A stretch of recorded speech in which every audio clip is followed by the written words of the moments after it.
పిల్లలకు విద్యాబుద్ధులు నేర్పించడంతో పాటు క్రమశిక్షణగా తీర్చిదిద్దాల్సిన తండ్రి ఆ కొడుకు పట్ల విలన్గా మారాడు. చిన్న తప్పుకే పెద్ద శిక్ష వేసి పైశాచిక ఆనందం పొందాడు. చదువు రావటం లేదని అల్లరి చేస్తున్నాడని కొడుకుపై దాష్టికానికి ఉడిగట్టాడు ఓ తండ్రి. 6వ తరగతి చదువుతున్న కొడుకుపై తండ్రి కర్కసత్వం చూపిన ఘటన నాగర్ కర్నూలు జిల్లాలో చోటు చేసుకుంది.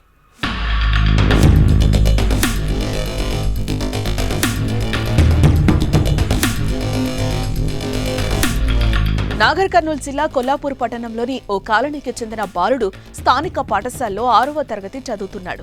రోజూ పాఠశాల పేరుతో ఆరు బయట తిరిగి ఇంటికొస్తున్నాడు. ఈ విషయం తెలుసుకున్న తండ్రి బాలుడిని పలుమార్లు హెచ్చరించారు. అయినా బాలుడు అలాగే వ్యవహరించడంతో కోపంతో ఊగిపోయాడు. కుమారుణ్ణి భయపెట్టే ప్రయత్నం చేశాడు. ఓ గోన సంచిలో కట్టుకుని పట్టణానికి సమీపంలోని శివాలయం ఎదుట ఉన్న మల్లపురాజు కుంటకు తీసుకువెళ్లారు. అక్కడ కుంటలోని నీటిలో ముంచి లేపుతూ పాఠశాలకు వెళ్తావా లేదా, ఇందులోనే వేయమంటావా అంటూ కుమారుణ్ణి హెచ్చరించారు.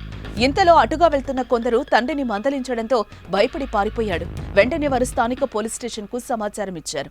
ఈ ఘటనపై తల్లిదండ్రులను పిలిపించిన పోలీసులు కౌన్సిలింగ్ ఇచ్చారు. మరోసారి ఇలా చేస్తే కఠిన చర్యలు తీసుకుంటామని హెచ్చరించారు. దీనికి అది ఆటోలో తీసుకుపోయి వేస్తున్నాడు. ఏంది రా అన్న కుక్క అంటున్నాడు.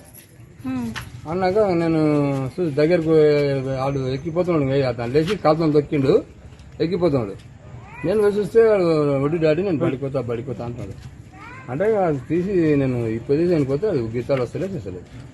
దాన్ని ఇంకా సంచి చించి చేతికి ఇట్లా కట్టిండు, ఇట్లా కాళ్ళ కట్టిండు, సంచిలో దిగేసిండు, వేసిండు. ఇప్పుడు తీసుకొచ్చి ఇంకా ఇప్పుడు ఆ సంచి మూతి నువ్వే ఇచ్చినావా? వాళ్ళు అన్నాడు కుక్క పిల్ల అని ఏం పెట్టలే.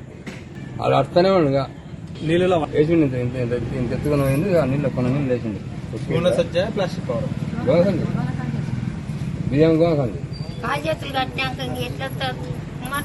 పిల్లలు అమాయకులు.